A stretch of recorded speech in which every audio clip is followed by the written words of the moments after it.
இன்னும் ஒரு 1 வீக்கில் ஸ்கூல் ரீஓப்பன் ஆக போகிறனால வீட்டில் கொஞ்சம் ரீஃபில்லிங் வேலையெல்லாம் இருந்துச்சு. காலையில் எழும்பி என்னோடய மீ டைம் வேலையெல்லாம் முடிச்சுட்டு எங்களோட பிரேக்ஃபாஸ்ட்டுமே முடிச்சாச்சு. முட்டை தோசை தான் அன்னைக்கு. எல்லாம் முடிச்சுட்டு நட்ஸ் பவுடர் வீட்டில் முடிஞ்சிச்சு. நல்லா நட்ஸ் பவுடர் ரெடி பண்ணிக்கலாம் அப்படின்னு ரெடி பண்ணியிருந்தேன். இந்த பிள்ளைகள்லாம் ஸ்கூல் லீவில் வீட்டில் இருந்தாங்கன்னா அவங்கள வச்சு சமாளிக்கிறதே ரொம்ப கஷ்டம். எங்களுக்கு அவுட்டோர் இருக்குது. அவுட்டோரில் நிறைய கிட்ஸ் வந்து விளையாண்டுட்ருப்பாங்க.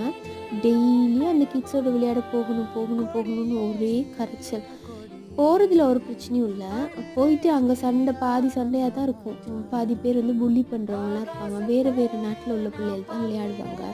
அவங்களோடலாம் சேர்ந்து புள்ளி பண்ணும்போது இவன் வந்து தனியாக இருப்பான் சில நேரம்.